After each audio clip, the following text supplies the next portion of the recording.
My husband and I, both in our early 30s, have been together for over a decade and made the decision to not have kids. I like kids, I have nieces and nephews, we just don't want them for our own reasons. He had a vasectomy, which only a few people know about. Our families are aware we don't want kids, as they've asked this before during different major life events, our wedding for instance. We recently bought a 3-bedroom home with a nice yard in a nice area. Excited to show our new home to family and friends, major upgrade to our previous home, we hosted a housewarming. During the party, one of my sibling-in-laws, Alex, made a few indirect comments about all this space. And kids would love it in our house, etc. Eventually they asked point blank when we were having kids. I made a light-hearted joke about it, which is my go-to for this question. Oh, well, I like sushi too much to have to give it up for a pregnancy. Plus not drinking for pregnancy and breastfeeding? No thanks. I tried to make it very light-hearted and laugh it off. Most people just laughed along. That seemed to anger Alex, and I was told children are a joy, and a good mother puts her kids before everything else. I agreed, children are a joy, I like spending time with the nieces and nephews. And obviously I can't be a good mom if I chose sushi over kids, so I just won't be a mom, paraphrased. Still trying to brush it off in a gentle way, because I'm not trying to start a fight by telling them to stop asking in front of everyone, because I know my tone will be seen as rude and abrasive. We move on. But Alex is still annoyed and making little comments in their group about how flippant I am about it and how when it finally happens, then I'll understand. My husband heard this and jokingly said, well, if she gets pregnant, that'll be a problem for the divorce lawyers. That seemed to piss them off more, but they stopped. With holidays coming up, we have not been invited to Alex's usual Halloween bonfire. When husband spoke to his parents, they told him Alex was annoyed we were so careless and callous about our child-free status and to say what we did, and they realized we had taken permanent steps to ensure we never had kids. That we know they had to do if to have kids, etc. And we are AHs to just not care. I feel bad because they did do if and lots of fertility treatments to have their kids. And even then they still had a few miscarriages. I can't imagine wanting kids and struggling to have them and then deal with miscarriages. But at the same time, I'm so tired of justifying living my life how I want.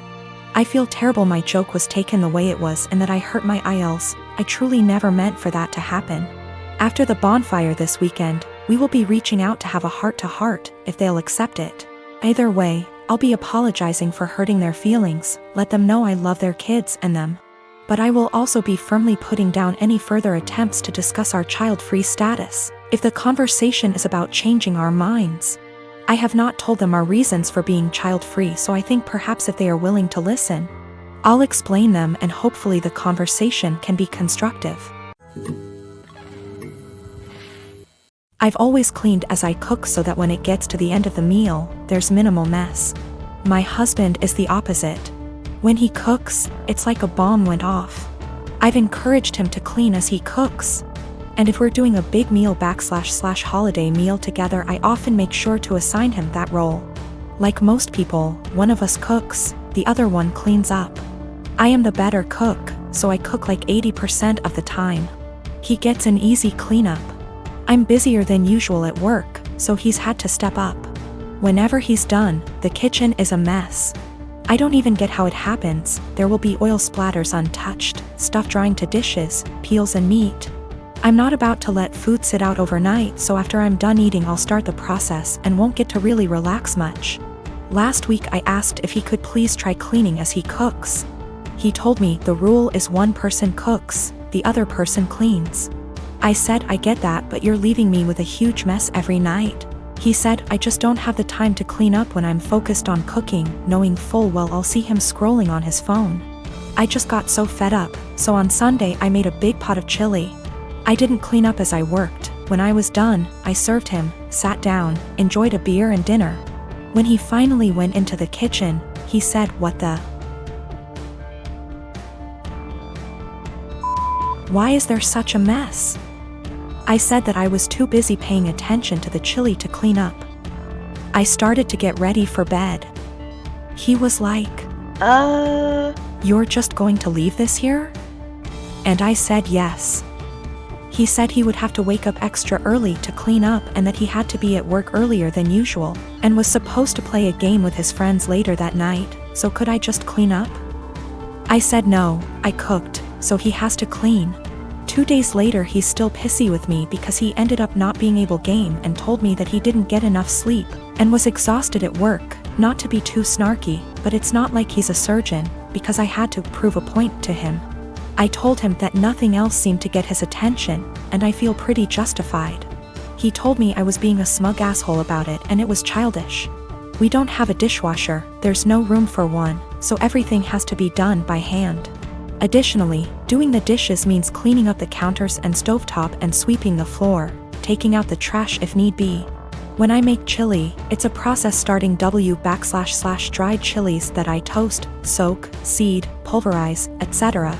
Then there's cooking the dried beans, then there's the onions and garlic and the peels, any other veggies, seeding tomato, cans of tomato, grinding the spices, etc. Then there's grating cheese for the top, etc.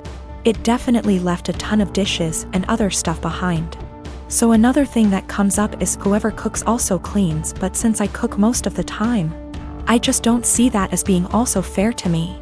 I'll end up spending almost every single day after work. I've been ending work at 6 or 7 some days lately. Cooking and cleaning.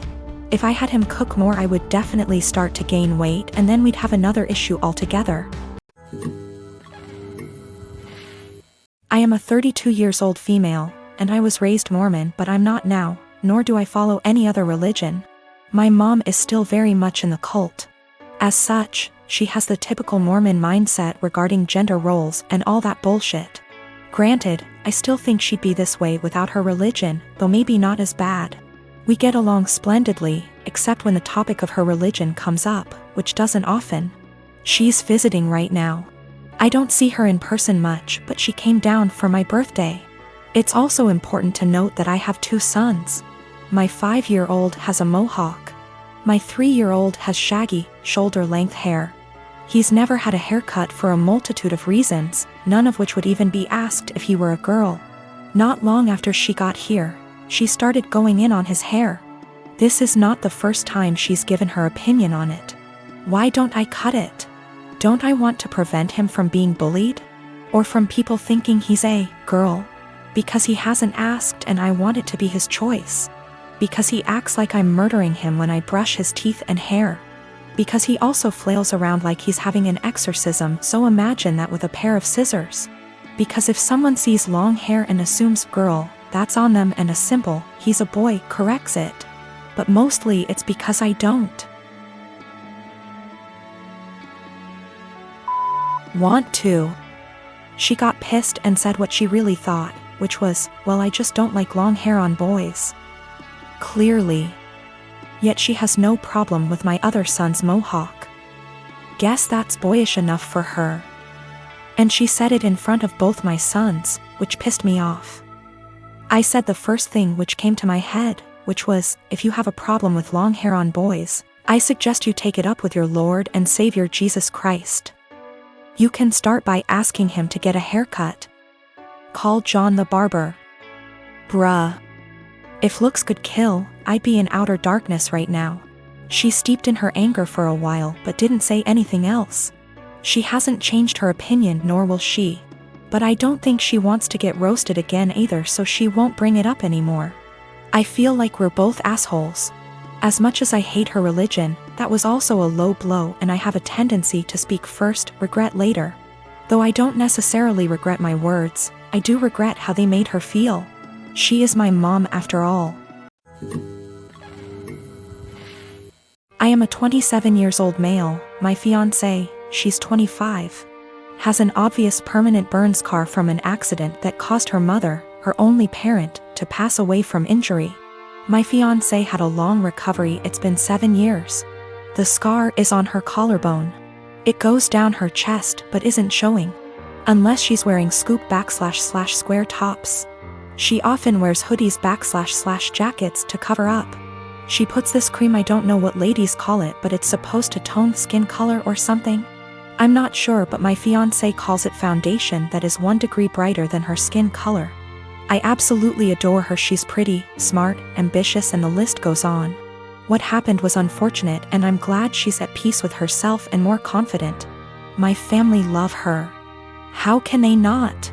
She's a member of the family. My mom makes sure she takes part in every family function and things like shopping and decorating other things. However, my sister made comments about my fiancé's scar several times. I've called her out on her behavior several times to get her to stop because she was hurting me before my fiancé with her backhanded and insensitive comments. I told my fiancé she had every right to cut my sister out and not deal with her bullshit, but she has been forgiving and respectful of my entire family. Our wedding is in February. My fiancé went shopping for the wedding dress. This is where the issue started. My fiancé showed the wedding dress to my sister. I didn't see it, but I was told it was a spaghetti strap dress. My fiancé likes this stuff. Anyways, my sister saw it and went nuts. She started criticizing her choice and said that she should have gotten a high neck or a jewel wedding dress to cover up the scar. She argued with my fiancé about it. I went to my family's house and I confronted her. I yelled at her after she told me my fiancé needed to return the dress and get a proper one so that guests won't focus on her burned scar and use it as the topic of conversation and gossip. I told her that she's not invited to our wedding. She isn't welcome to my wedding with this entitled attitude of hers and her insensitivity and disrespect. We argued for half an hour, then I left. In exactly an hour, my mom and dad called and berated me, saying my sister was crying after I uninvited her and that I had no right to univindi her. She's my sister and was just trying to help out and give an advice and avoid any unnecessary drama at the wedding. My mom said my fiancé can keep the dress but suggested to wear a bridal shawl as a neutral solution. I stopped responding to my mom's calls and texts after that.